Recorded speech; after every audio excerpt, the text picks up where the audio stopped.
Hey, welcome back to another edition of the Pittsburgh Steelers Show on your SteelerFury.com podcast. We continue now with episode 3 of the PreDraft Extravaganza. That's 5 giant episodes the week before the draft for you to enjoy, culminating in a Steelers mock draft war room. But for now, we go to talk about the offensive line with Nick Farabaugh. You won't want to miss it. We go way deep into the class. And without further ado, here's episode 3. Hey, welcome again to another exciting edition of your Pittsburgh Steelers Show on the SteelerFury.com podcast. I'm your host, as always, Wil Masisak. You might know me as Accidental Zen on Twitter or Bradshaw to Ben on SteelerFury.com.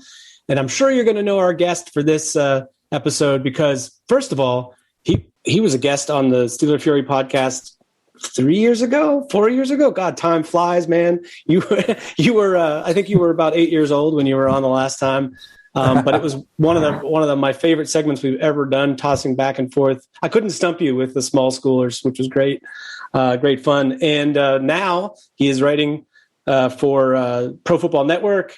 You might see him on ACC Network and the occasional, I think, even ESPN Plus broadcast, and also for writing for Pittsburgh Sports Now and all over the internet, anything draft related. His name is Nick Farabaugh. He's with us. How are you, sir? Hey, thank you, Will, for having me on. This is fun. Because last time I was on here, and I don't remember a lot of podcast appearances, but I certainly remember that one because we went deep into that class. And obviously, the deeper you can go into classes and kind of discuss, the sleepers and because we talk about the top guys all the time, so it can get a little, it can become a drag. And talking about Najee Harris can only get me so far. I talked about that guys so much, and so it's kind of nice to talk about the sleeper from Central Missouri, right, or something like that, right? Yeah, it's funny. It's like I think I find myself saying the same things over and over again about the guys we all know. And I even find my own words tiresome, so it's like, I know if you're following me on Twitter, you're tired of hearing me talk about, Landon Dickerson and Creed Humphrey, but we're going to touch on them, I guess, because the first thing we're going to do is we're going to, this offensive line class is like mind-blowingly deep I don't ever remember anything like this in terms of the depth of it and the quality.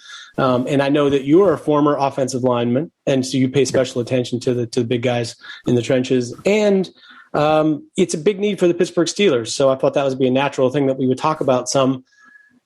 Feels like center might be a fairly big need for the Pittsburgh Steelers. So let's talk about centers in this class. I'm going to throw something at you that I've been saying to people. You may have seen me say this on Twitter because it's another one of my things I get tired of hearing myself say. The people who are labeled as centers in this draft class, I'm not sure that they are better than the guys who I think potentially could be and maybe even will be converted to being centers. I'm wondering what your take is on that. Maybe you love the centers as listed.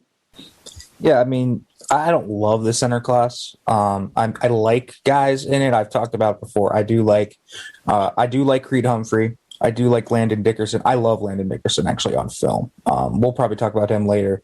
But there's certainly serious concerns with his background. Quinn Miners, I guess, I would throw him in the convert one because again, he didn't play center at Wisconsin Whitewater. So he's probably my favorite convert, but you kind of look at the actual class of centers and just the guys that have played center, like just that.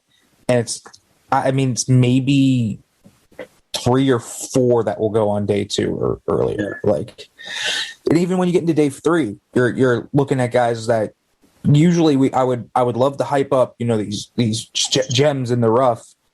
I never really found one. I always thought decent backup, can spot start here and there, but that's not going to be a starter year 1 or you're not falling for that guy to be your starter. So, right. I was kind of disappointed in the center class, but I do agree with you that there are guys that can switch over from Robert Hainesy, I think, is a guy that could do it.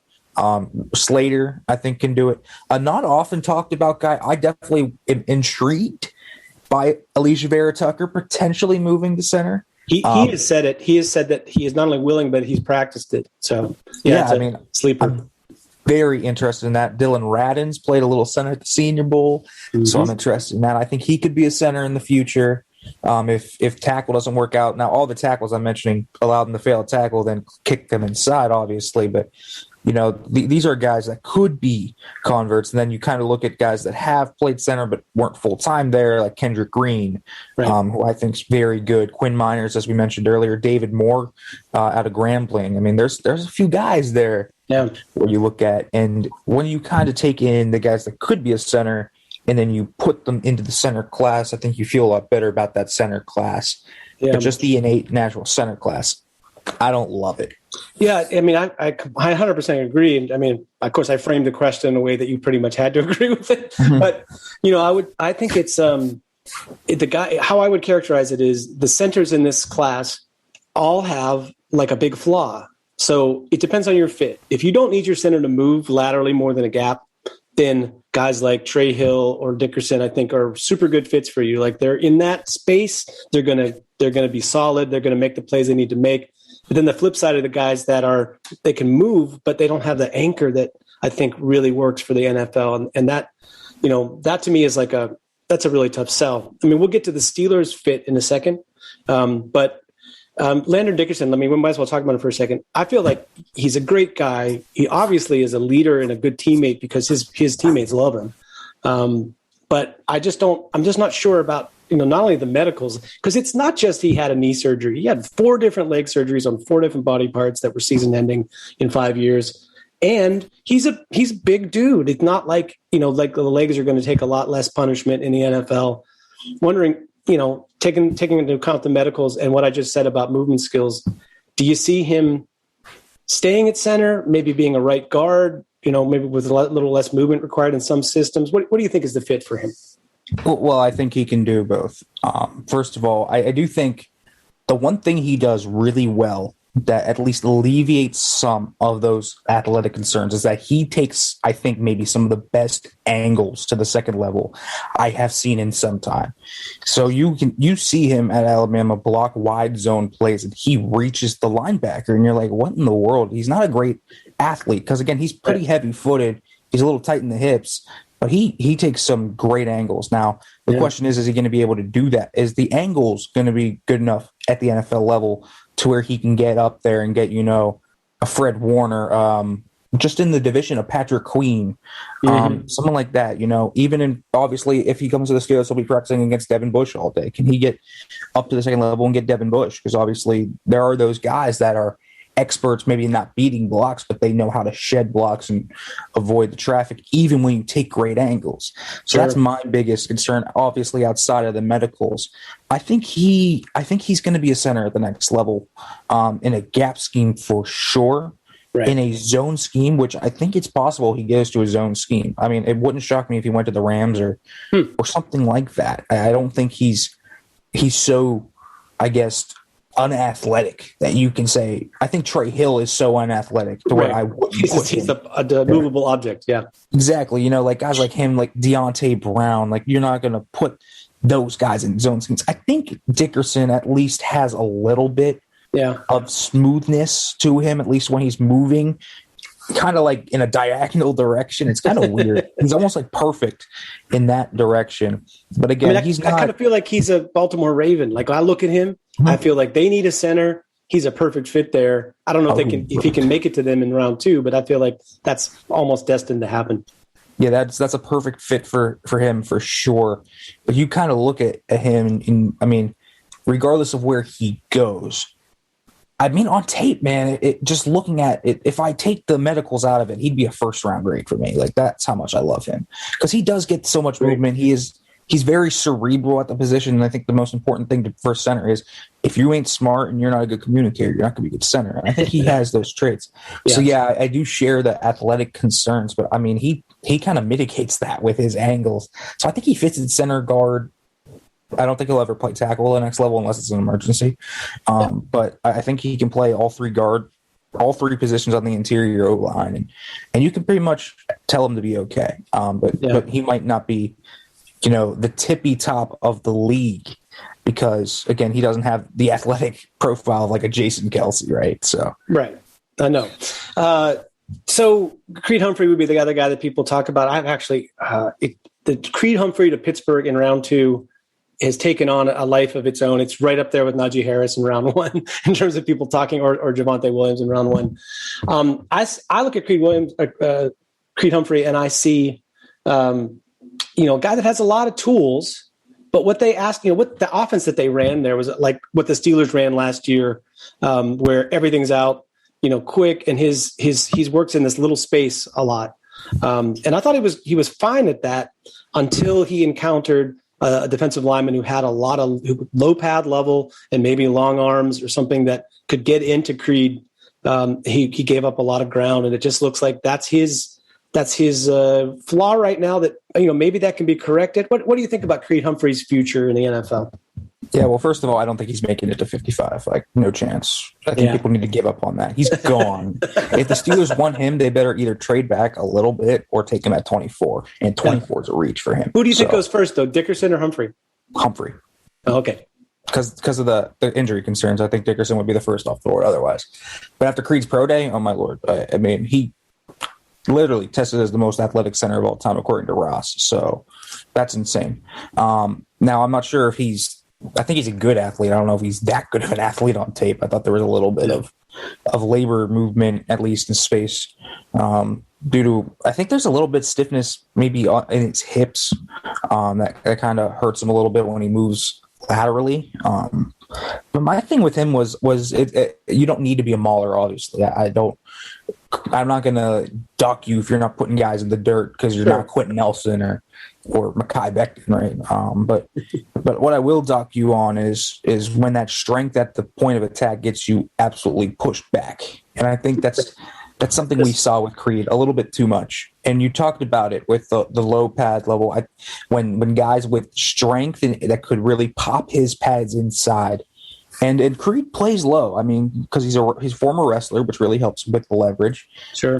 So that's a nice tool to have in his cap. But I do think that Creed kind of lacks the strength overall to usually control that. Now, I think it's not at the core, because I think his core and anchoring ability, it's fine. I think it's his upper body. Sometimes he doesn't absorb it well enough through his lower body, because sometimes he plays a little bit too wide with his base. And what can happen with that is then he can become jolted and almost fall back. And that's sometimes, I think it's a balance thing that you can kind of come back to. And that's something that I think he'll have to work on at the next level, but that can be fixed. That's a mechanics thing, kind of. Sure. So that can be fixed. Now, that's my big thing with Creed, and I think we talked about the cerebral nature of the position. I don't think there might not be a smarter center in the class. He was asked to put a lot. They put a lot on his plate there at Oklahoma. Told him to identify fronts and blitz schemes, and I thought he did that very well. So I mean, this is the guy that's going to be a starter on day one, but there are concerns there that may prevent him from becoming a top center if he can't get that fixed. Otherwise, though, I think you have a guy that definitely could be that. Maybe a top 5 center in the league, but again, you have to develop him. He's not. I don't think he's as polished as people are relaying right now. So that's kind of my thoughts on Creed Humphrey. Yeah, I mean, and I'm going to hit these two themes pretty hard throughout. This will be a recurrent thing the next few minutes. I think, first of all, that the Steelers, you look at their history, and I'm excluding even Mike Wagner and Ray Mansfield, who way before your time, you've only known them from like black and white footage. But since Dermontti Dawson got here to Pittsburgh, the Steelers have focused on, almost exclusively had a center who was an outlier athlete, but particularly had that skill of being able to snap and get outside to lead the running game, or pick somebody laterally, not just downfield on a second level or zone blocking kind of thing, but the ability to get laterally seamlessly, like without it being after like have to think about it, and I mean even when they traded for Jeff Hardings. Hardings was a guy who was known as a pulling left guard and a mover. And so it's like you've had 3 guys in a row essentially who were these leaders. And I remember there's this Steelers running back that he went to another team, and they asked him, how can the Steelers be so good running the football? What's their secret? Tell us. And he was like, well, you have Dermontti Dawson. It's like, oh well, you don't have a Dermontti Dawson, so like good luck. So I say all of that by way of saying, I feel like the guy that it fits their parameters would be somebody that really has that kind of, the ability to like the feet, like not heavy footed and not necessarily the greatest athlete. Because, Pouncey isn't like the greatest athlete, but he's just got that lateral agility that really helps him, even though he's maybe a little undersized or whatever.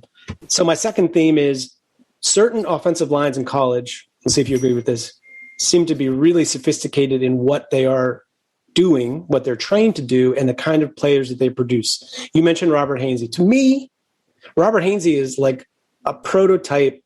What's the kind of Steelers, center that they look for? If he was already a center, I think he'd be viewed, as a very early pick for the Steelers, because Notre Dame is one of those programs that runs totally what they ask of their players and the way they work together as a unit is very sophisticated. And I think Notre Dame and BYU are the schools that I watched, and I just think, wow, they're more sophisticated than a lot of NFL offenses are.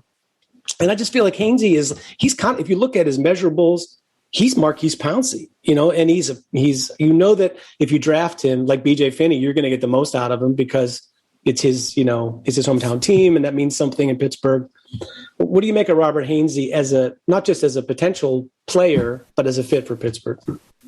Listen, Hainesy has been one of the guys that I've banged the drum for, at least for the Steelers, for a while at this point. I think Hainesy, when you kind of look at what he does and how light he is on his feet compared to most of the centers in this class, and I think that's what really sets him apart. That's what set Pouncey apart. It wasn't just the lateral agility; it was the footwork. It was how light he was, how he could just move in short areas so quickly, and he was explosive too.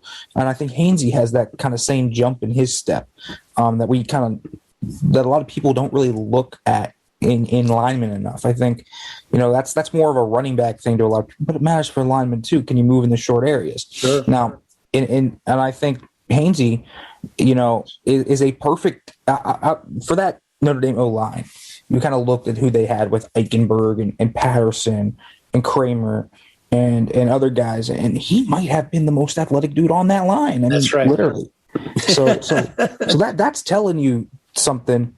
I don't think he lacks a ton of athleticism at all, which is something that I really like. And I think something that he always does super well, and why I think he will transition to center well, it's how he uses his hands and is able to refit his hands even after he's stunned. Because I think he's able to, sometimes those lengthier guys can get your hands in your chest plate, pop you off. But Hainesy knows how to counter that and refit because he's strong with his core and he's got really good balance with an anchor.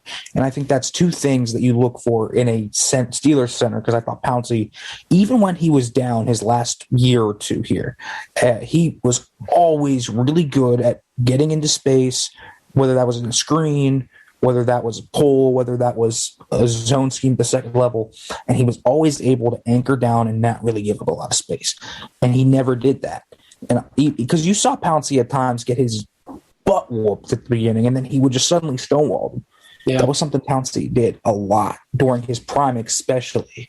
That recovery is a big deal when you're in the interior because it's so fast, it happens really quickly. And I was just going to say that for Hainesy, the Senior Bowl was huge for me in this. I wouldn't have obviously projected him to center, even though he practiced. I think he practiced at center for weeks leading up to the bowl game, maybe, if I got that right, where they thought he was going to start for them at center. So it's like he played it a little bit in practice at Notre Dame. I'm sure he got coached, in the position. But going to the Senior Bowl, and you see him in the one-on-ones with interior players, and you can't just move from tackle to interior without there being an adjustment because it's different. The attack plan is different, right? And I felt like I was surprised at how quickly he was able to adapt to that quick guy in your face rushing, not trying to come around you on one side. So anyway, I thought that if you watch the Senior Bowl one-on-ones, one of the more impressive guys there. Yeah, and the thing with Hainesy is if he moves to center, he's going to have a lot more length than a lot of centers. But we've seen that tackle to center pipeline kind of grow recently. And that's kind of the thing, because a lot of those nose tackles, they're stoutly built. But a lot of the knocks on a lot of the nose tackles are, well, they don't have a lot of length. And that's kind of why they don't kick to the 3-tech a lot, right. Or 5-tech or whatever. But those centers with a lot of length, even if they're not the strongest, and again, I never thought Hainesy was a dude that was like strong. I thought he was just steady and sturdy because he's got good balance. And I thought Hainesy was just a sturdy kind of guy. So I always thought, and I don't think he's got much more room to grow in his frame either. I think he's kind of filled out. So I don't think he's ever going to be a guy that you're going to see push guys around. But I think he can use that length and really stonewall guys in the interior. And he's got the anchor and the lower body strength. I will give him credit for. I think he's strong there. Again, not overly strong, because again, I don't think he has the upper body strength overall, but I do think he's going to be that steady guy in center. I think is his best spot. I think some teams will view him as a tackle. Certainly, I think some will put him there first.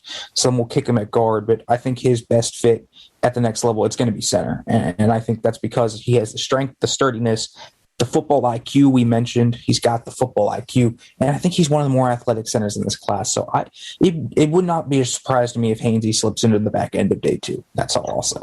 And he's a captain, at Notre Dame. I feel like you're losing Pouncey in that leadership. Not a bad, possibility coming in. Just quickly, because I want to move on to tackles, but I don't want to shortchange the other two guys we mentioned briefly, Miners and Kendrick Green. My take on Miners is, you talk about length. He's the longest of all the guys we've been talking about, really. It's funny because you look at him and his body type and the whole, rolled up shirt with his belly, but, very long arms. And he also surprised at the Senior Bowl in terms of how adaptable he was. Yeah. And Miners is a dude that, at least, I don't know how you evaluate him when he didn't play this fall. Because his junior tape, it spoke to me a pretty good athlete, a guy that throws guys around and did it at the Senior Bowl too, which was impressive to me. But it also showed me, well, this is a guy that had lots of technical issues, especially with his hands getting outside. But then I watched that Senior Bowl tape and his hands were pitch perfect. So again, I don't know if that's going to be a Senior Bowl fad or if that's going to be something that he just worked on progressively over the offseason. Yeah. It wouldn't surprise me. I mean, we've heard so many rumblings out of Wisconsin Whitewater about this guy being the hardest worker, the first one in, last one out. I hate that cliche, but Miners is kind of the guy, right? I mean, he's strong. He plays with great leverage. There was no doubt about that. One thing I did see on that Senior Bowl tape that I still did want him to work on. I know he has that length. Sometimes I feel he can get a little bit too aggressive, and he kind of lunges at times. And listen, at center, you don't want to be lunging because guys are just going to go no. And well, then your quarterback's in the dirt, and you're going to be the one getting chewed out by the line coach. By everybody, right? Exactly. So that's something he'll have to work on at the next level. I'm certain teams will make him attack it, but he's strong, and this is a guy that can legitimately put dudes in the dirt. By the way, this is a guy that can be a mauler. He's got the wherewithal. He's got the tools. I think this is a guy that can really expand upon his skill set because he still has room to grow with his hands. His grip strength is great. We haven't talked a lot about grip strength. I think he's got some of the best in the class. And I think he's a guy that you kind of look at and say, not a polished product just yet, but the tools here make this guy maybe have one of the highest ceilings at center in the class. I personally, for me, he might be my second center on the board. That's how good I think he is. Mm-hmm. Now, you talked about Kendrick Green, on the other hand. This dude should not be playing guard. I don't care. Put this guy at center. He is a perfect center. Yeah. I mean, I saw the Illinois tape. It's like night and day from when he goes to center to guard. It's amazing. He's an okay guard, maybe not even that good, but he really stood out at center.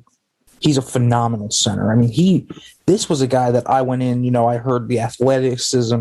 The outside noise was athletic, very, very heady. He's a great guy. He's probably the most athletic center in the class.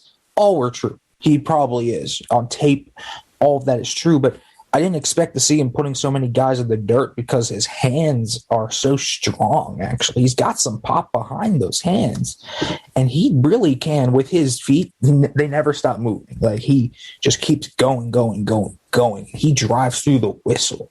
And I love that about him. And that's a similar reason why when we talk about tackles, who I'll probably talk about goes through the whistle, why I like that guy. But, Kendrick Green's a guy that just quickly can climb to the second level very easily. Great communicator. And I think he's a guy that probably won't go to the Steelers because they just haven't shown any interest in him just yet. Yep. But this is a guy that I think, this should be the guy the Rams are targeting. I'll say that. I think he'd be a perfect fit in the McVay scheme. So I think he's a guy that's going to be very durable, going to stick up very well in a scheme, in a zone scheme. I think that's his best fit for sure. Obviously, he can play in a gap scheme, but I like his talents better in space. So I think Green's going to be a guy that you look back on and he'll go earlier than a lot of people expect. I think he's not getting out of day two. I can't see it. He's too good. He's too good at center. Yeah. I concur. I do think it's just and there's not as many. Like, to me, it's a challenge to find a center who's really good. Guards, on the other hand, are like, man, it's like there's a lot of guards that for each team, they're fit, what they like, what they don't like. Seems like it's these days easier to find a guard than a center. I'm nothing against guards because, when we were talking about Elijah Vera Tucker, it's like that guy looks like he came from the guard factory, right? The 2022 model of, NFL guard. You don't get guys like that every day. But I mean, in terms of the next couple of layers down, it seems like there's a lot of guys you can fill in there. Hell, Derwin Gray looked good at guard. No one would have expected that, I think. Nothing against him. I was surprised he played that well because he's like a fringe NFL player. Then he pops in as a starter, and you're like, wow, the guy's actually passable. He could play. Let's time. We could do this for another 3 hours, but I'm afraid if we don't start tackles now that we will never get rid of you. So offensive tackles. Let's start with the easy part. Who are your top guys? Well, the top guys, I'm not gonna. I don't divert from the consensus if I don't have to. Because listen, I go in with an open mind, and I have tons of takes that don't fit with the consensus this year. Trust me. But this one I kind of do. Sewell's my top guy. I guess Darrisaw over Slater's probably one that'll hit people a little bit, but then it's Darrisaw, Slater. 4, I have Tevin Jenkins there. Again, I think these are kind of top guys anyways. But, I also have guys like Radins, Brown. I definitely have guys like Cosme there in that next tier. Mm-hmm. And then there's other guys that you kind of look at. Brady Christensen is certainly right there as well. Yeah. Jackson Carmen, although I think he might kick inside the guard. The Stone Forsythe, Deontay Smith, Jaylen Moore. It goes on and on. It goes on. I mean, it's a very deep class. So, yeah. I mean, you can even look at day 3 guys like Brandon James and Will Fries and Tommy Doyle and Coyote Awosika. I mean, these are guys that could legitimately be starters at one point in their NFL career. So it's the deepest tackle class that I can remember from when I'm scouting. It's an absurd class. I mean, I think it might be twice as deep. That's how, I mean, in terms of guys that I think could actually stick at tackle, and furthermore, guys who could actually stick at left tackle who have that kind of vibe to them, they're going to be undrafted guys. I think have a good chance, to start there eventually in the league. Let's talk about, Darrisaw to me at second best, I wouldn't have even really blinked if you had said Darrisaw over Sewell. Like, I like Sewell a little bit more because of his potential. He's just the prototype. Like I said, Tucker is the prototype from the guard factory. Sewell is like the new prototype, left tackle 3.0. So I buy that. But you see Darrisaw on tape.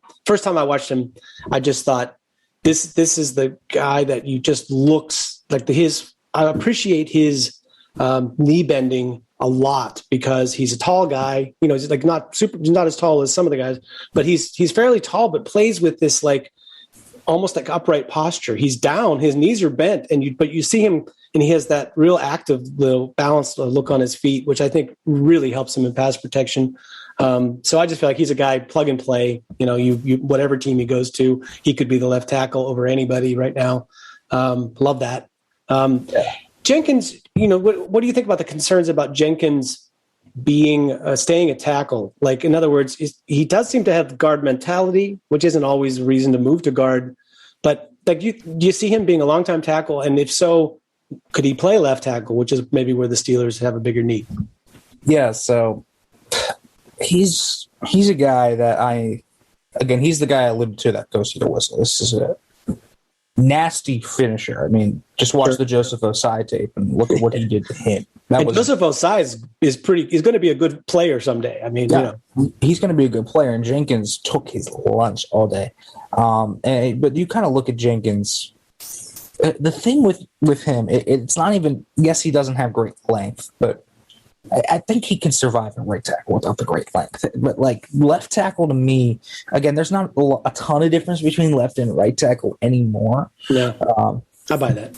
But like, it's the way he kind of goes into his pass set drops that kind of worries me a little bit because he doesn't mix them up a ton. So it's like it's almost always a 45 or a vertical for him. And you can kind of he kind of has this tell all with his stance where he kind of puts his arm out in front like this when he's going to get up on you on that vertical set. And you can kind of, and I if I notice it, I know pass rushers are going to notice it. Sure. Ronnie Perkins noticed it and took him to town during that very limited time that they faced each other. And Ronnie Perkins is a good football player. So I know that, guys will take that to Tevin Jenkins. I'm certain he'll probably work on that and get rid of that tell all. But, he's a guy that definitely should be allowed to fail a tackle before kicking inside. Because I agree.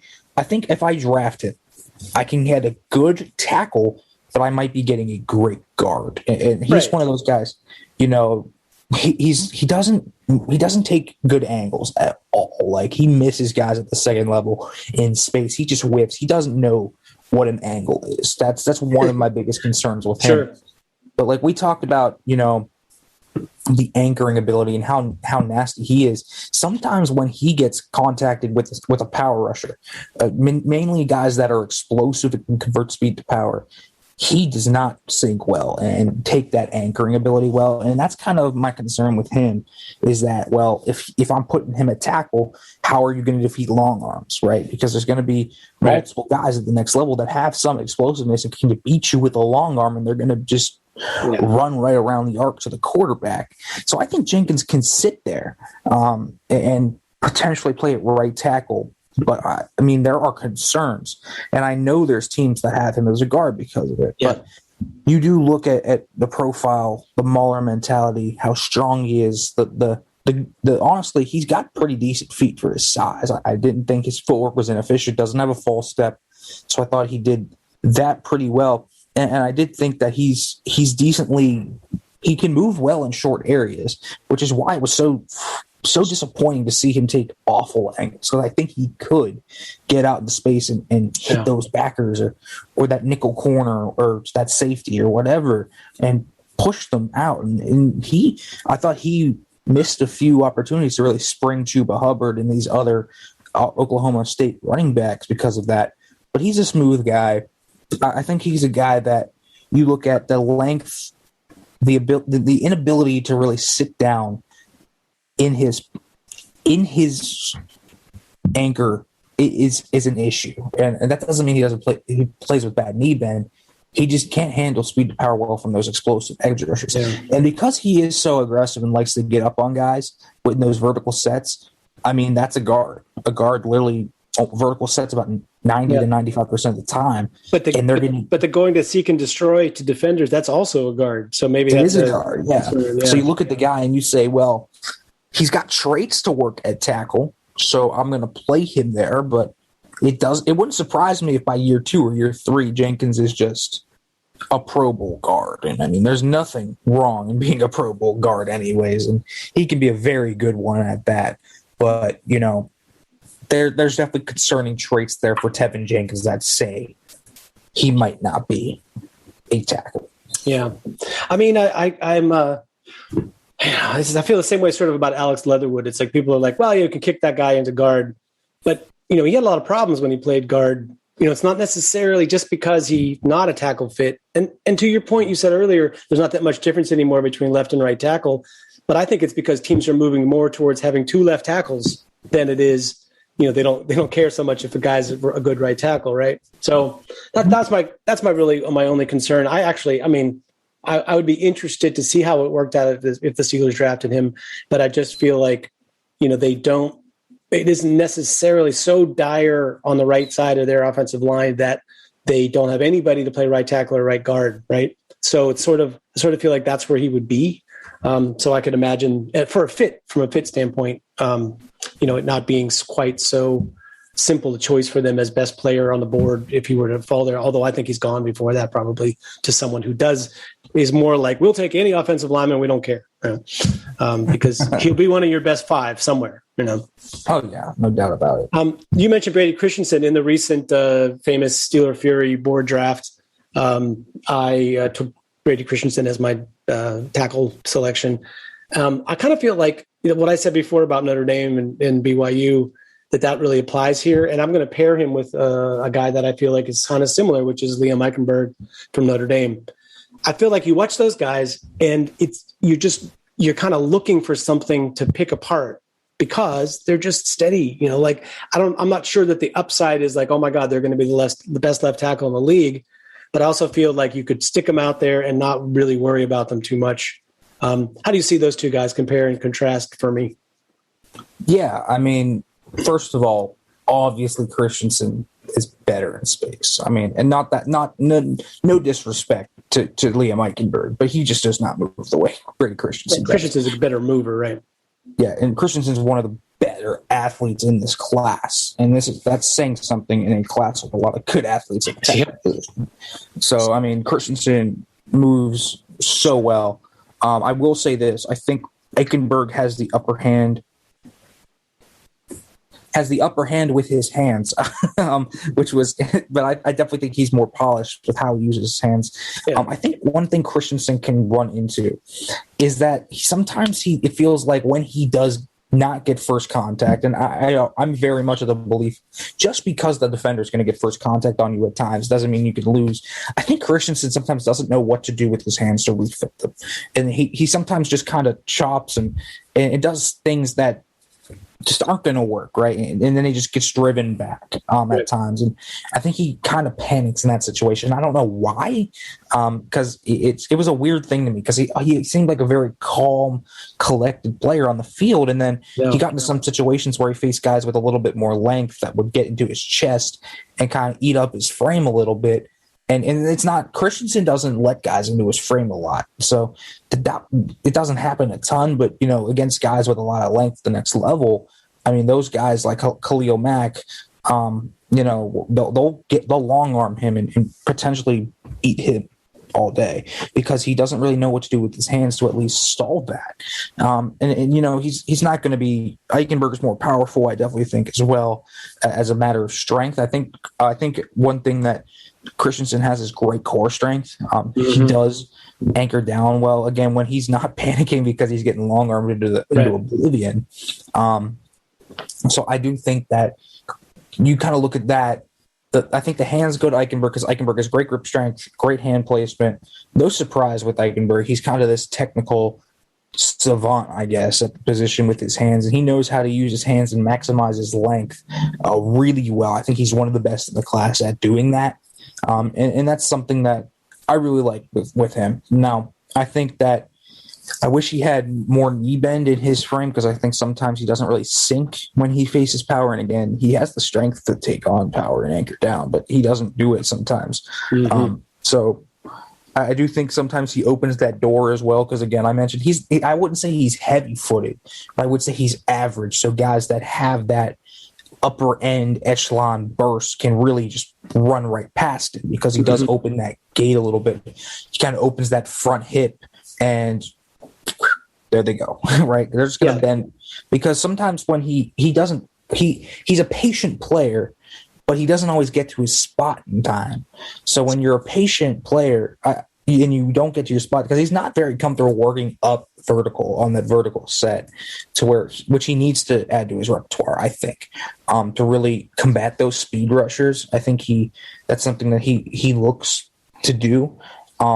And so I think Eichenberg is a guy that has a few issues, and I think he's just a guy that's really polished, could add a few things to make himself better, and I think he's got a really high floor. I just don't know the ceiling because I don't think he's an innately great athlete. So, and that doesn't mean you don't have to be an elite athlete to be an elite tackle, but it certainly helps to be an elite athlete to be an elite tackle, right? Like Christensen has the higher upside of the two. And then you kind of look at what Christensen does and how he takes his angles, how he gets to his spot really effortlessly. how he can seal guys on the back end, especially in kick-out blocks, how he down blocks really well. It might not get, put them in the dirt, but he gets enough movement to seal off the backside or seal off that front side for cutbacks and zone schemes. You kind of look at what he can do there, and you take Christensen. If you're a team that needs help right now and you're in a Super Bowl window, I might take Eichenberg over Christensen, just because I think he's the more ready to go. Yeah, he's the more immediate one, and he'll probably be started for a decade because he is so sturdy and steady. But if I'm a team like, I think the Steelers aren't fit into this mold, or the Jets, or some team that has a year or two to spare, where I'm not planning to win right now because I know we have another transitional year, and I think Christensen can be legitimately very, very good, one of the better tackles in the league. I might take Brady Christensen over Eichenberg, and that's no slight to them. I think these are both very good tackle prospects. Yeah. So I think Christensen just has the higher upside of the two, and he's kind of improved every year as well. Both very high football IQ football players, but I'm telling you, man, those two offensive lines are so well, not just well coached, but like just how they fit in with this offensive scheme. And I love BYU's offensive coordinator. Used to be I believe the offensive line coach at Notre Dame. They have the same sort of lineage, and now he's moving to Baylor. So I expect now that we're going to have a string of Baylor offensive linemen too. So, I feel like that's you really nailed it. I think it's the high floor versus the higher ceiling, but they're both pretty good choices. Before we move on to like who we think the Steelers will like and maybe who they should like, Spencer Brown, my question for you is going to be what I ask everybody that I've talked to this week. Do you think there's a possibility he could be a surprise first rounder? Everything you look at his profile says he could be. I know it's like Lane Johnson or Armstead, like a guy would blow it up. If he had done this at the combine next to all the other guys and you saw him lined up against them, I just have a feeling that some team would be like, that's the guy. Yeah, you just kind of look at his profile. I mean, he's got like go-go gadget arms. He's got elite athleticism at like every stage. I mean, he's explosive. He ran a 6'9" 3 cone? No, he's like a 99.9th percentile for athletics. It was like 6'9" 3 cone at 6'8" 330. That's absurd. Are you kidding me? I mean, how quick do you have to be? And again, we talked about the quickness to get to his spot, to work in space, to pull as a tackle, to get out in space on a screen pass, to block downfield for your quarterback, whatever it is. This dude is insane in terms of athleticism. I mean, one of the best athletes in the class position, one of the best physical specimens at the position. And then you kind of look at what he does on the technical side. And this is also a guy that's improved every year, former basketball player. And he came in as a tight end, and he grew every year. I mean, this guy put crazy amount of weight onto his frame. He's gotten stronger. He's strong at all three levels of his body. So at his base, his lower body, his core, and then his upper body. So he can throw you out of the picture, out of the frame a lot of the times. And then like, good luck trying to beat him with power, because it's probably not going to happen. Now you can get under his pads a little bit. Again, he's like 6'7", 6'8". Nice. So it's naturally, that's going to be an issue. We kind of saw that with Alejandro Villanueva a lot. Sure, we're used to that, what the problems with that are. And the pluses. Yeah. Exactly. And now Brown's a better athlete than Villanueva was, and so he'll get to his spot. But the same issue can come on where a guy can beat him with power, because they'll get under him. And I think he plays with natural knee bend and pretty decent leverage for his size. But again, he going up against a 6'3", 6'4" explosive edge rusher. Those guys are just, I mean, that's they come in at like 2 feet off the ground. Yeah. Yeah, exactly. And so I think that's something that could hurt him. I do think when you kind of look at what he can improve upon, I think he can keep his head on a swivel a little bit better, because I do think one of the things he needs to improve upon is kind of just recognizing fronts and where these blitzers might come from at times, because I do think he did miss a few times when passing off blitzers, and I think he can get sometimes the timing with his punches is a little off, so he can get caught overextended when he really doesn't need to be. And he kind of see what I'm hearing is he's going to be better Like he already looked pretty good on tape, but the kind of stuff you're talking about is the stuff that, man, we're going to get him and coach him up, and he's going to be better. Exactly. And listen, his hand usage was a disaster before his junior year, and he's gotten better at that each year. He gets pretty good hand placement inside. He's got great grip strength. I mean, once he gets his hands on you, it's usually over. He's that type of blocker. Again, great footwork. He does have a false step that he does need to fix. So that's something, again, that's a technical thing. So he's by no means a perfect product right now, but he's a nasty, athletic, and ever-growing, hard-working guy. And you kind of look at that, and that's a guy that I think could be a sleeper first-rounder. Now, does he go in the first round? Probably not. But I'm not going to blame a team. Listen, I have that dude, I think, OT6 right now. So yeah. I'm very much a fan of what Spencer Brown brings. I think he's better than Radins, so I think he's the best FCS tackle that we have in this class. I'll say that. Yeah, I think so too. I liked Radins, but he had some issues time to time. What's the guy from Spencer Brown's teammate Ellerson Smith? Yeah. I think got Radins pretty good, but it's no shame. Ellerson Smith's a pretty good college player.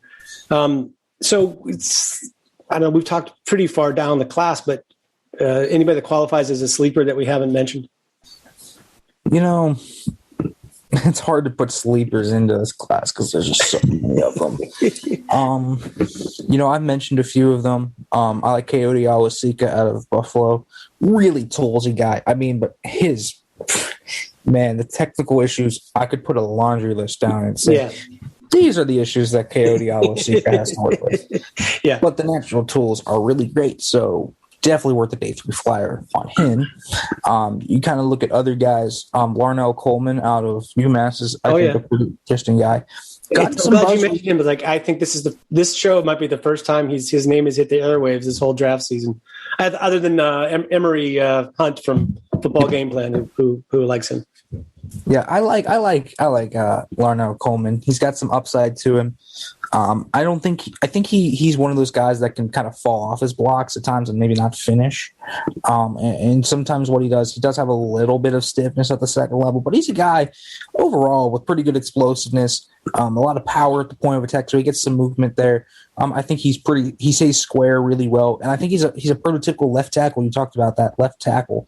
I think he can play either tackle spot. I don't see him kicking inside because I think he has the ability, the length, the footwork, the wherewithal to mix up his sets and use his length effectively. So I think Larnell Coleman's going to be a pretty solid player at the next level. Kind of just looking down the list, I mean, I think Tommy Doyle out of Miami, Ohio is going to be a good player.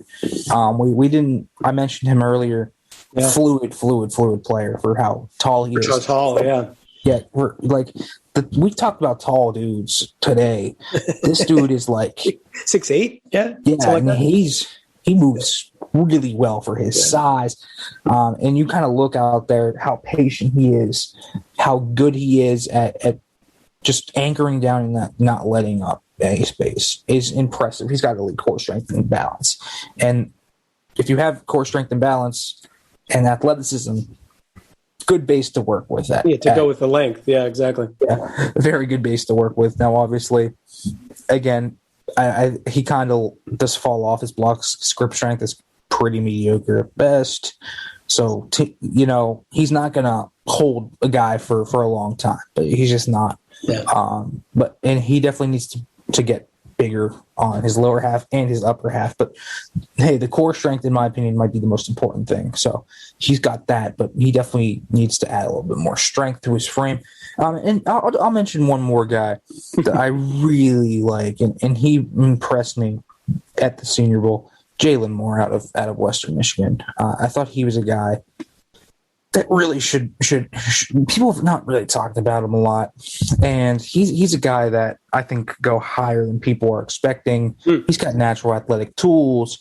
He has very good footwork, very good leverage. The pad level is fantastic. One of the best guys. This is kind of an arbitrary point. This dude combo blocks so well. Yeah, it's hip to hip, shoulder to shoulder, and he drives, and his feet don't stop, and I love it.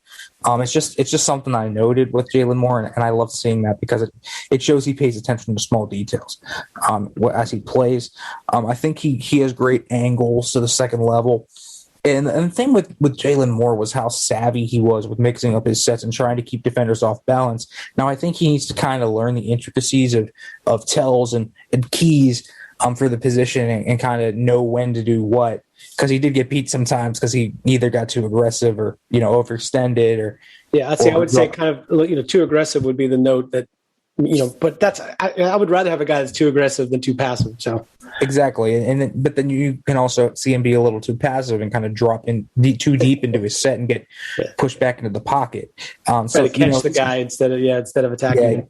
Exactly. So he's a guy that you kind of look at and you say, well, the makings here are of someone that loves the game, really wants to improve, has these intricacies that you really shouldn't have for a day 3 guy. He probably will be a day 3 guy. Yeah. But if you can coach him up and improve him, you probably have a starter. So I really like what Jaylen Moore showed at the Senior Bowl and on tape. So there's just 3 names we didn't mention that would encapsulate not only my sleepers, but then a guy that probably is a little bit higher talked about. We never even said his name, which is James Hudson from Cincinnati. And then Dante Smith from East Carolina. And Josh Ball, who maybe would be my sleeper from Marshall. Josh Ball is everything you want in the tackle except for the off the field. So will that be a guy that doesn't get drafted? Because the NFL is kind of, they're tired of guys who, would crash and burn in some way that has not related to coaching or their ability to play.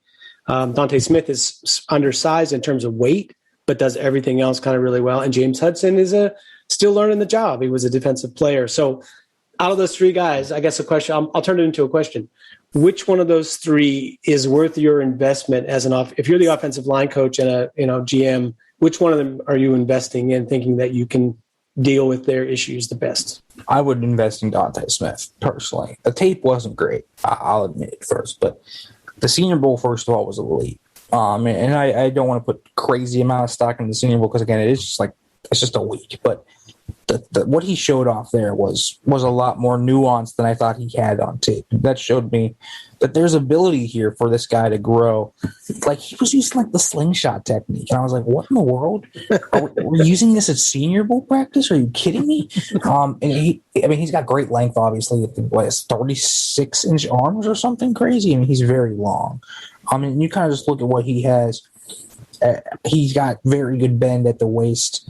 I think he's kind of very good with his feet moving and getting to his spot. Now, obviously, he very much oversets a lot and gets beat to the inside because he opens up that door and guys just hit him with a swim move or a rip and just go. You think with the long arms that he has, that he'd be able to work on that inside arm to keep that guy from countering, but maybe he hasn't just developed that counter. Yeah, I think I don't know what it is with him. He has really good athleticism, but it feels like he rushes in his set drops because I don't know if what happened there to get him scarred to make him overset. He oversets consistently. I mean, it is a chronic issue. So that's definitely something that someone's going to have to fix. And I think maybe it's because of his footwork, because while he does have naturally quick feet and nimble feet and good athleticism laterally, and explosiveness, I do think that he doesn't have great footwork naturally. I think that something that he needs to work upon on a technical level. Because sometimes he kind of short steps it. It's like he's doing the electric slide or something, the Cupid shuffle or whatever. It's like he's literally very short stepping it instead of doing these great big set drops. It's like, why is he doing those little steps? And then his base is very narrow and then he gets blown up back because the guys eat up his frame, or he takes those really short steps really quickly and then again he doesn't get to his spot and he oversets. I don't know why he does that. It should be one, because he doesn't really have a natural kick slide. I don't know what's up with that. So he's going to have to be retrained a lot, but the natural tools are phenomenal. I think he's shown the ability to have natural nuance. He's strong. I think his hands are actually pretty solid overall with the placement and the punch power behind them. And I think he has the right attitude. I think he plays with a nasty attitude as well there. So I think Dante Smith has all the tools personally.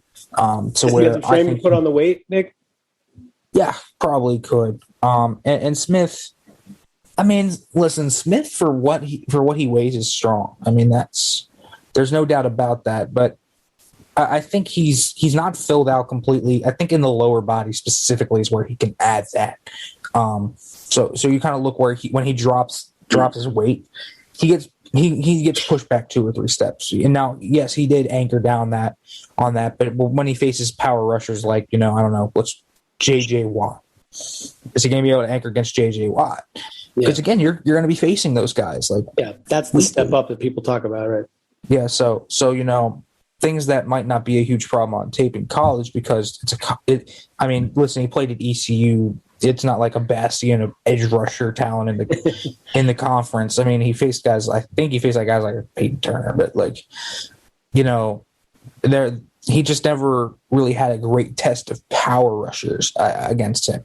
A lot of the guys were undersized, and he could just out athlete them and be stronger than them. So yeah, I definitely think he needs to add more lower body weight. And that's kind of where he'll get most of his strength from, because I think he's good with the core strength. I always thought that was a big strength for him. Maybe he can add a little bit to his upper body. He's definitely a little bit undersized in terms of weight, but I always thought that more of his issues were attributed to technical things that he had than just the weight. And while the weight is obviously an issue, yeah, it's not my top issue. The oversetting consistently and getting beat inside, I don't care. You're not seeing the field with that. You're just not. Yeah.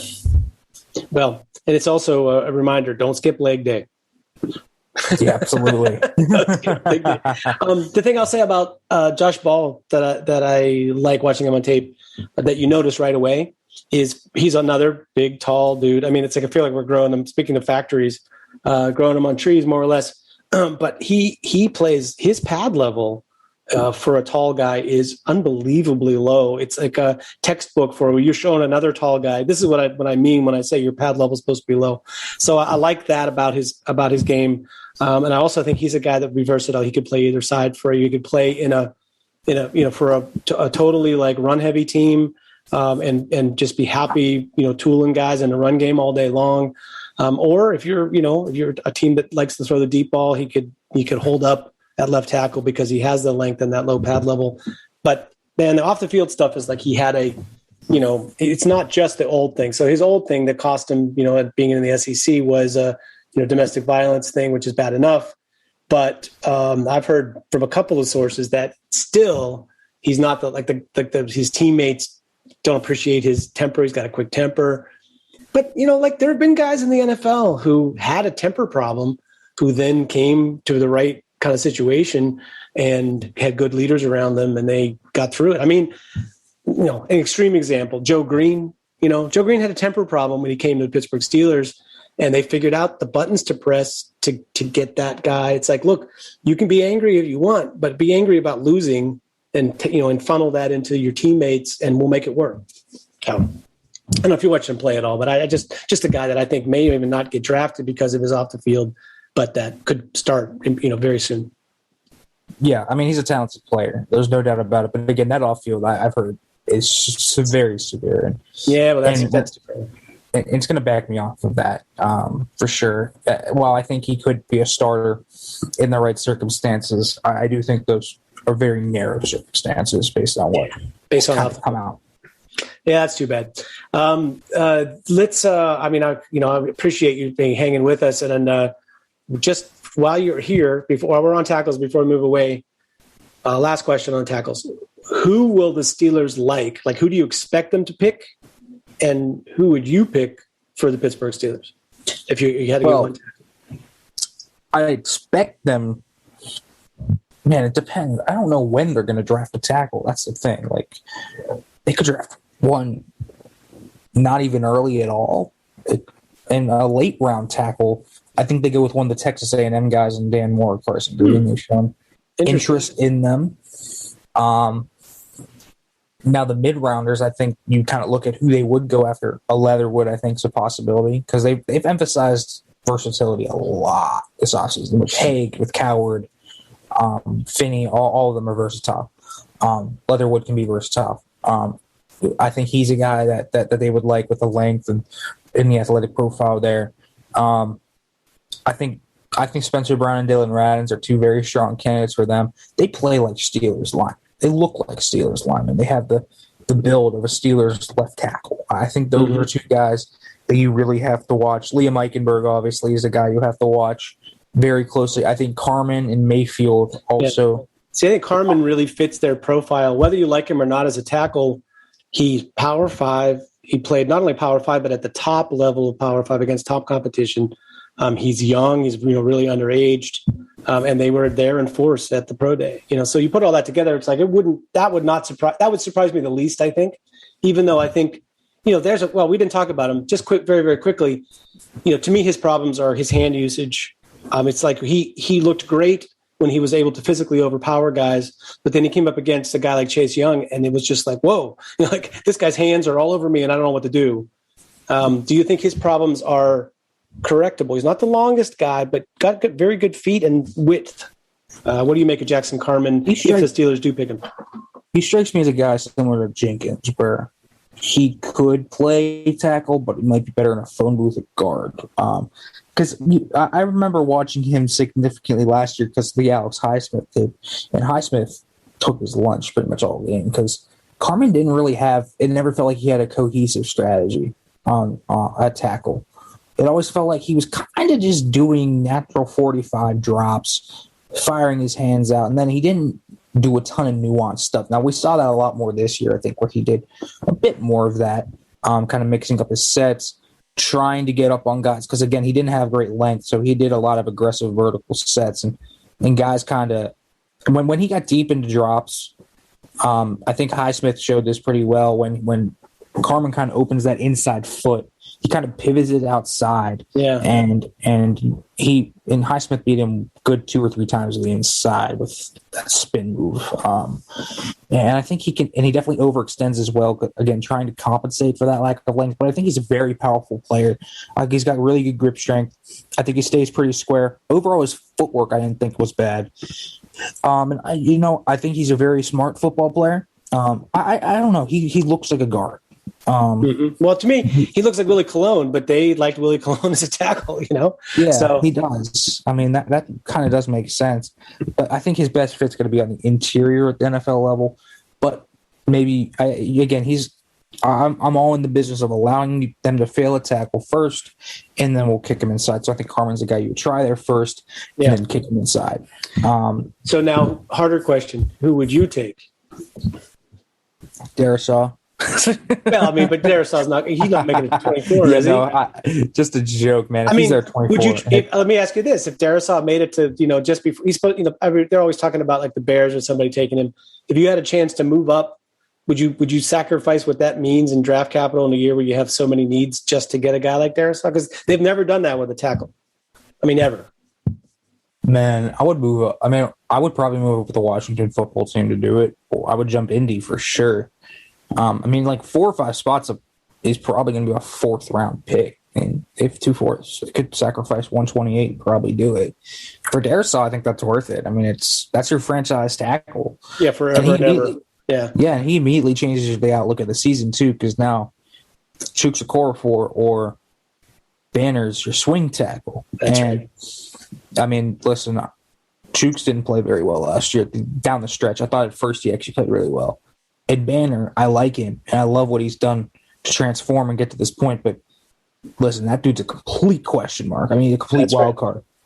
He's beat out Chuks Okorafor for the past 2 years, so maybe that signals confidence that he might be better than him. The only thing I will say is, they didn't have a preseason last year, but 2 years ago in the preseason, they both played left tackle in the preseason, and Chuks was fine. He looked like he could hold his own against the guys his same level.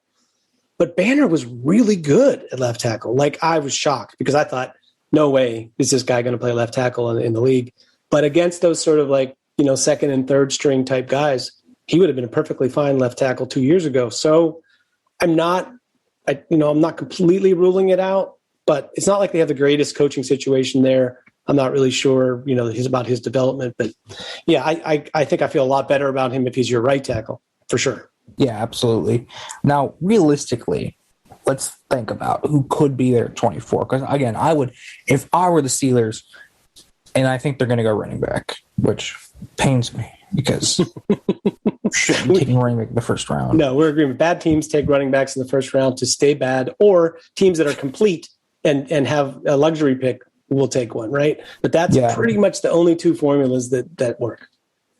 I mean, they're going to – hey, I guess if it gets them the top 5 pick next year, they can get their quarterback, right? If Ben leaves after 2021, of course. Yeah. But I would probably take Cosme. That's who I would take. Interesting. Yeah, we didn't talk about him at all. Huh? Yeah, because I'm a Cosme fan, big time. I think this is a guy.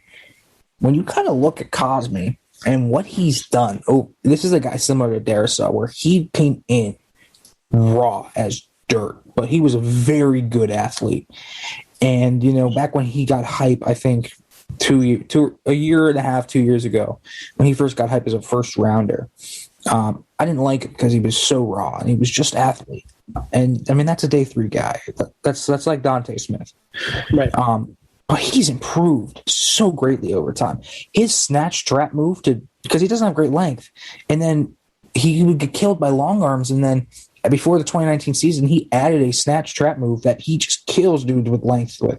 It's beautiful. I mean, he puts multiple guys in the dirt. He did it to Caleb on Chason. He's done it to Ronnie Perkins before. He's done it. And there's a lot of good edge rushers in the Big 12. People will sleep on that. So he's done really well with that snatch trap move. I thought he redirects really well with his hands. He's got great hands overall now. I thought his punch timing, his placement, his grip strength was all there. I thought that was really, really good. Sometimes he does overextend still a little bit. Well, that's what I was going to say. Me watching him, in contrast with Darrisaw, I watched Cosme just before Darrisaw when I first got into looking at them, and I felt like the posture, the way in terms of the waist bending and his angle of approach to contact was so different. Instead of being in that sort of strong sumo kind of position, that I felt like Cosme. I was surprised when I saw him on tape. I was like, "There's no way this dude is as tall as people say he is," because he doesn't look tall when he plays. He plays very low. But maybe that's if you don't lunge and you play low, it's a good thing. What do you see in terms of that regard? I mean, yeah, he bends at the waist, not the knees, so that's an issue. But to kind of look at what he did and counteracting that, and he does that off the snap, which is really interesting because when he gets actually into his drop, he actually does play with decent leverage. And when he gets to his spot, he can take on those power rushers, as I've said before. And he gets up on them actually a lot. He attacks them. Cosme's not afraid to come up and meet you first at the line and pop you and set a tone. And I've always thought he's more of a zone guy, probably, because he's not an overpowering presence. He puts guys in the dirt with that snatch trap move, but he's not. He didn't put a lot of guys in the dirt because he pancaked them, which is okay. He's strong enough. He doesn't need to be a mauler. He doesn't need to be. But I always thought that waist bending, it was a bit of an issue for me. I think at times, Cosme's a dude that has ebbs and flows to his game. But then this past year, I thought those ebbs and flows were a lot less frequent, and I thought he became a lot more consistent. And that consistency shows me he's working, he's improving, and he's maximizing his athletic tools, which makes me think his ceiling, which is pretty high, I think he's gonna reach it. I think he's got the ability to be a top 3 tackle from this class. He's got that ability. And I think he could be. And I would take that upside, especially with what he's shown. He's a plug-and-play guy at this point because he's improved so much. You get a starter at left tackle. You get a guy that I think can really set the tone on your front there for the Steelers. And that would be a deviation from what they've usually picked, of course. But I'm just in the business of drafting the best football players. Yeah. So you'd have to pick him in the first or a small trade down, right? That's where he is? Yeah, I think that's what you would do. Obviously, you need 2 to tango, so is there going to be anyone that wants to trade down with you? Yeah, that's always the part. Maybe somebody, just needing that 5th-year contract. That's the thing, like with a running back, you don't care that much about getting the 5th-year deal because you don't even know if he's going to be still playing at a high level. But if you got 2 minutes, just two quick Steelers questions. Yeah. Mm-hmm. Yep, so the first is, if they take one of the, take a running back at 24, which running back do you think it will be? That's, a month ago, that seemed like a pretty easy question. Now I feel like it's a little bit of doubt to it. I think it's Najee. Definitely think it's Najee. I'll bet you a virtual, cocktail that if the top 3 running backs are on the board at 24, that they take ETN. Like, I think ETN is the guy that they fell in love with. They, Najee is like, they appreciate that. And they were all, if the other guy's gone or something, they might take him. But I feel like they, they keep signaling that there's a new kind of era in terms of what they would like to do offensively. They've been reluctant to move in that direction, but I feel like they've been so plotting as an offense that it's so much pressure to have to, keep ahead of the chains and, convert all these third downs. And I just feel like once in a while, it's nice to get a double or a home run. Yeah. I mean, even though we don't not like him as much on the outside or in draft world. Yeah. I don't love him because I mean, he's not consistent in pass pro. They don't have a consistent pass pro guy on the roster. Well, yeah, definitely not. And the thing with him was always the thing that just scared me, because I think he could be really good. I do think he could be. He reminded me of Tevin Coleman. That's kind of my comp for him, or Raheem Mostert more so than anyone.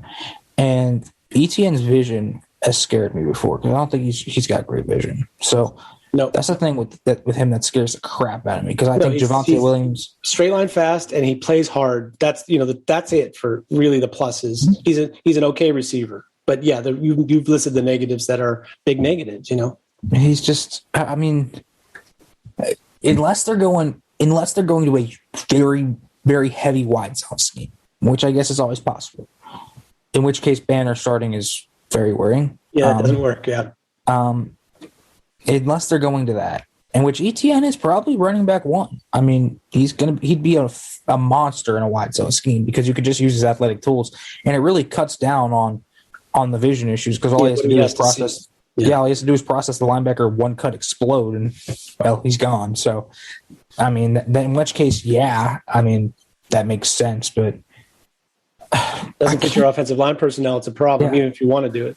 And Najee's the best receiver in the class, like, at running back, and he's also probably one of the better pass protectors at running back. And, like, yes, he's 23, but if you're going to take a running back, please take the best running back in the darn class. Like, Najee Harris is going to be a top 10 back. Yeah, I do think that pass game, both pass protection and as a receiver, matters more to NFL teams than it does to draft analysts and fans.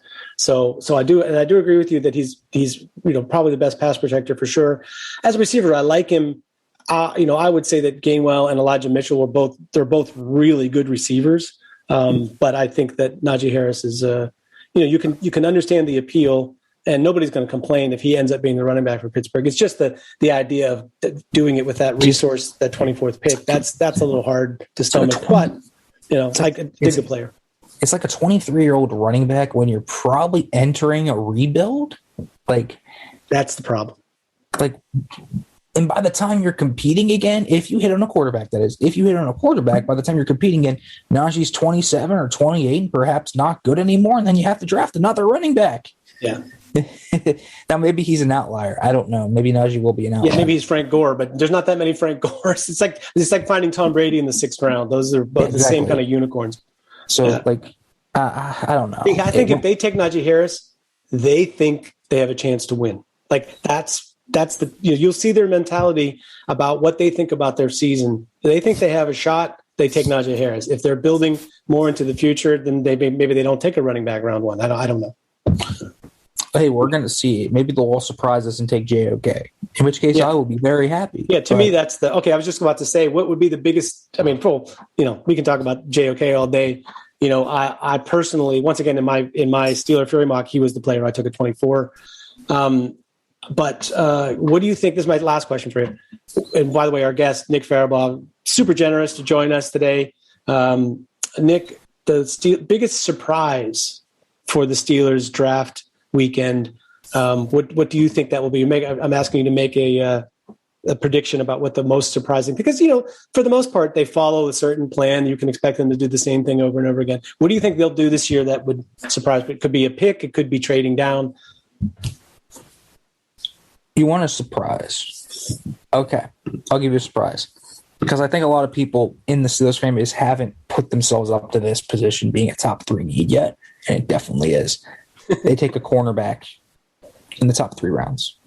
And I think, now I classify that as a surprise because I don't see it among Steelers fans. They're like, corner's like the 5th or 6th need. I'm like, we have 2 good cornerbacks. Yeah. 2. Like, maybe I like James Pierre, but he's played 20 snaps. 20 snaps. Like, I can't bet on that. And then Justin Lane hasn't shown anything. And then you have Trevor Williams. I like Steven Denmark, but again, I'm not betting on a UDFA that I signed to a futures contract. Yeah, exactly. No, that's like a project, right? Yeah, like, so. But I feel like if they have anything, they have some outside corners. They don't really. Cam Sutton is really like the only guy they have, I think, who is a fit inside. And he's a guy that you would like to be able to move around the defense like you did last year. So you're going to need a slot guy. That to me is the thing they need. I'll say this. This might. I think by the time the board comes on in 24, because I get the feeling Najee might be gone to the Dolphins because I think they really like him. And then JOK, we don't know if he's going to be there, but I guarantee this. Asante Samuel Jr. is a top 3 option at the 24th overall pick. And people weren't talking about it enough because he could be the pick. Yeah. They love the bloodlines. They were there, to see it. Like they love the program. I think actually, if I'm not mistaken, that Tomlin and his father are actually tight. So that's another thing that's like, these little things behind the scenes that we don't know about so much. You might hear a rumor or something and put the tea leaves together. But yeah, I wasn't really into the idea of thinking that they're picking a corner. I just hear people talking about it recently, but it's funny. It's like they usually do something, that you should have known and should have been able to see if you were really paying attention. And that's a perfect example, man. It just makes sense. It makes sense. Like that they could take a corner. Like possible other ones, they take a safety early, I think is possible. Yeah. And that would have to be in the hybrid slot corner range. Yeah, somebody that's the new NFL thing is these positionless players in the middle of the field. You get this slot who's a free safety type, like Richie Grant or a Darius Washington or something like that, or even Molden. But yeah, that's doable. I'll give you my surprise quickly before you go. Mm-hmm. I think there's a really good chance the Steelers don't take an offensive player in the first 2 rounds. Like, how about that for a surprise? Like, so what would they take, linebacker, corner? Yeah, I think. I think if you take corner in first round, I think they're locked in on Baron Browning. Then I think Baron Browning is like a dude they love. He makes it. Yeah, I think Browning's going to be gone before that. I've heard, and I'll drop this. From what I've heard, Browning's a top 40 player. I don't think he makes it. Oh, wow. Okay, so they would have to take him at 24. It's not happening. I talked about it before on my Twitter. I think before Vince came back, I don't think – now that Vince is back, I don't get the feeling they're going to take Browning. But I thought he was a sleeper pick at 24. I really did. I think he could go to New Orleans at 28 for sure. And then there's a few teams there in that – people talk about Zayvon Collins going to New Orleans. So I don't know. It's like they need that player for sure. But all right. So anyway, point being – they're just because you need to fix the running game and you need to fix the offensive line. You have to remember that they're not necessarily going to use their first pick on that guy. And corner, or even linebacker, even with Vince Williams back, you saw what their coverage linebacker situation was like, even when Devin Bush was healthy, let alone when he was not healthy. So I feel like that's kind of gotten them killed. It's been a sort of a sneaky reason that their defense has fallen off the end of seasons and in the playoffs. Been a real problem for them. Nick, thank you very much for being with us. We'll see you on ACC Network. What are you covering for ACC Network these days? I do a little bit of everything. So I've done soccer, volleyball, baseball, softball, wrestling. How many of these sports do you actually know well? I've learned them all because I have to. I've done gymnastics even. So, Oh, great. I've done all of it. College gymnastics, very interesting, very entertaining. If you didn't know, a lot of those sports that no one watches, the Olympic sports, everyone's on football. I've done basketball as well, both women's and men's. But all the women's and men's basketball and obviously football that everyone watches. Not a lot of people pay attention to like softball and baseball and wrestling. You gotta have a rooting interest or something. Yeah, but it's fun. It's fun, especially volleyball. I've actually fallen in love with volleyball, college volleyball. That's fun. So yeah, I've done a little bit of that. Yeah, when I lived in Boulder, Colorado had like a top 5 program, and they used to go to games. To matches there. So that's fun. Also can see your work on Pro Football Network, writing about the draft, and Pittsburgh Sports Now as well. So, Nick, we'll see you on the airwaves somewhere or read you someplace. Maybe we'll catch you after the draft and we'll see about how wrong we were about everything. What we really ought to do is I had to dig up our last conversation, and then we can revisit like the guys that we loved and we'll see how we did. Yeah. Anyway, Nick Farabaugh, thank you very much, sir. Thank you. Well, that's it for episode 3. Thank you again to Nick Farabaugh for being our special guest. And in our next episode, we will be talking about small schoolers, underrated prospects, some names you maybe never heard of. And it's going to be a lot of fun. We'll be joined by an extremely special guest who is an expert in this, even more so than certain hosts of the show who make it their life's journey to be able to talk about small schoolers and undervalued prospects. It's the unveiling of the B2B Directional State Team for 2021. You don't want to miss it on the next episode of the Pittsburgh Steelers Show on the SteelerFury.com podcast.